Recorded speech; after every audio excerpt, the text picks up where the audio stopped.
Ayyaanota gurguddoo hordoftoota amantaa kiristaanaa biratti bakki guddaan itti kenname sirna amantaa garaa garaatiin waggooggaan abdiin eegamuun kabajamanii keessaati ayyaanni dhalachuu Iyyasuus Kiristoos ayyaanni qillee keessatti argama. Ayyaanichi Iyyasuus Kiristoos dhalachuu isaatiin dhala namaatiif fayyinni kan itti ta'e, dhala namaaf araarri kan itti bu'ee, tikstoonnii fi ergamtoonni waliin faarfachuu isaaniitiin tokkummaan kan itti labsame ta'uu isaatiin bakka guddaa qaba jedhu abbootiin amantaa mana amantichaa barsiisani. Taateen dhalachuu Iyyasuus Kiristoos yeroo yaadatamutti warreen ogeessotaa yookaan immoo sabaa sagal dhalachuu Iyyasuus Kiristoos dhaga'uudhaan barbaacha kaan osoo hin kaasiin darbuun hin danda'amu kan jedhanii hayyuun afaanii luba badhaasaa tolaan mana amantichaa keessatti hiikoo guddaatu itti kennamaan kaasani.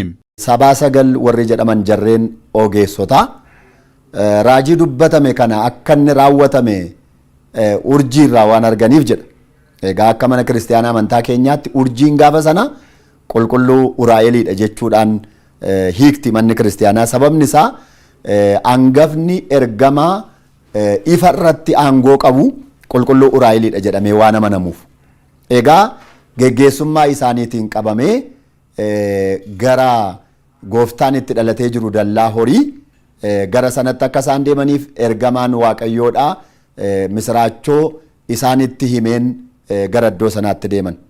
Ogeessonni yookaan immoo sabaa sagal jechumti jedhu iyyuu hiikoon isaa biyya keenya waliin wal qabata kan jedhan lubni badhaasaa tolaan seenaan isaanii waliinis iccitii biraatu jiraachuudha kan kaasani. Keessumaa ayyaanni dhalachuu Iyyasuus Kiristoos yeroo ka'utti amantoonni kennaa walii kennuun taatee biraa yaadatamuu ta'uusaa himuun tokkoon Iyyasuus Kiristoos dhalachuun dhala namaatiif kennaa ta'uusaa kan mul'isu, karaa biraatiin immoo kennaa sabaa sagal daa'ima dhalatee fidaniin fakkeeffamaan kaasaniiru.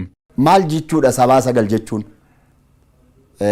Manni kiristaanaa booddee hayyoonni qorannoo isaa irratti haacimsanii saba sagal jechuudha jedha. Saba biyya sagalirraa walitti dhufan.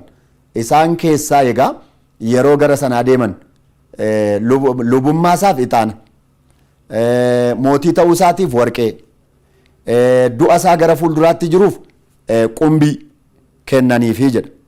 Taateen biraa ayyaana dhalachuu Iyyasuus Kiristoos miidhagsanii fi waggooggaan akeegamuu taasisan immoo bakka tokko tokkotti kollee, bakka tokko tokkotti immoo tapha qillee jedhamuun beekamudha. Kun yeroo dheeraa keessa kan dhufe ta'us inni kaan aadaadha jedha, inni kaan immoo amantaa irraatii madde jechuun kaasa. Barmaatiin tokko tokko aadaa irraatii gara amantaatti, amantaa irraatii immoo gara aadaatti kan darba jira kan jedhani lubni badhaasaa tolaan qilleen garuu bu'uura mataasaa qabaachuuti kan kaasani. Bu'uurri isaa eessarraa ka'edha? Bu'uurri isaa kan inni irraa ka'e Wangeela Luqaas boqonnaa 2 lakkoofsa 11 irratti yeroo laallu akkuma gooftaan dhalateeni tiksitoota naannoo sana argamanii jiranitti ergamaan Waaqayyoo dhaqee gammada misiraachoo isinitti himuun dhufe. Kunoo fayyisaan addunyaa dallaa horii keessatti dhalatee jira jedhee yeroo inni isaanitti himu gammadan.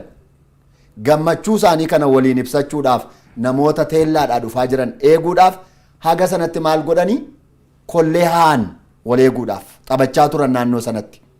Edda sanaa booda kollee kana haanii edda taphatanii jedhanii booda yeroo wal ga'anii jedhan gara gammachuu sanaa dhaqan.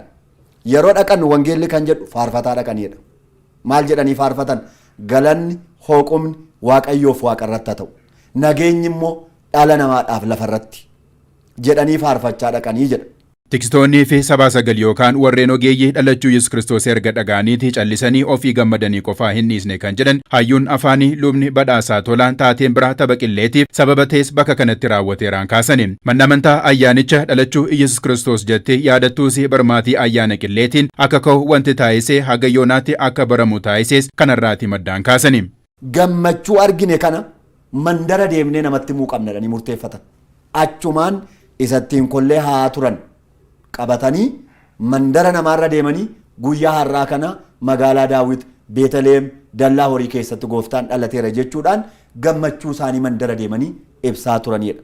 Haala kanaan wal qabatee gaamma biyya keetti aadaa ta'eetu yeroo ayyaanni dhalootaa gahu ijoolleen dirreetti bahuudhaan kollee haanii edda sanaa booda gammachuu isaanii ibsanii mandara deemanii fayyisaan dhalachuusaa ayyaana gannaa irratti ni ibsu jechuudha.